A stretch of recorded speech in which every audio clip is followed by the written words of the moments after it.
వనవాసి కళ్యాణ పరిషత్ ఆధ్వర్యంలో జంగుమాత ఉచిత కుట్టు మిషన్ శిక్షణ కేంద్రాన్ని రాష్ట్ర మహిళా కమిషన్ సభ్యురాలు ఈశ్వరీభాయ్ ప్రారంభించారు. మహిళలు ఆర్థికంగా ఎదిగితేనే మహిళల సాధికారత సాధ్యమవుతుందని పేర్కొన్నారు.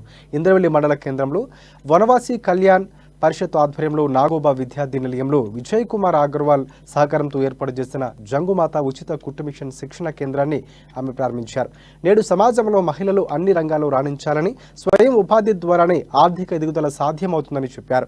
మండల పరిషత్ పరిసర ప్రాంత గిరిజన మహిళలకు వనవాసి కళ్యాణ్ పరిషత్ నిర్వాహకులు ఒక గొప్ప అవకాశం కల్పించడం సంతోషకరమన్నారు. ప్రతి ఒక్క గిరిజన మహిళ కుట్టు మిషన్ అలాగే ఉచిత కుట్టు మిషన్ల శిక్షణ సద్వినియోగం చేసుకోవాలని సూచించారు.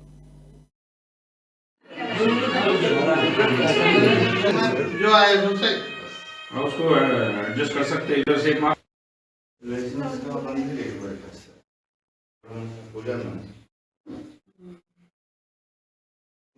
बाबा ने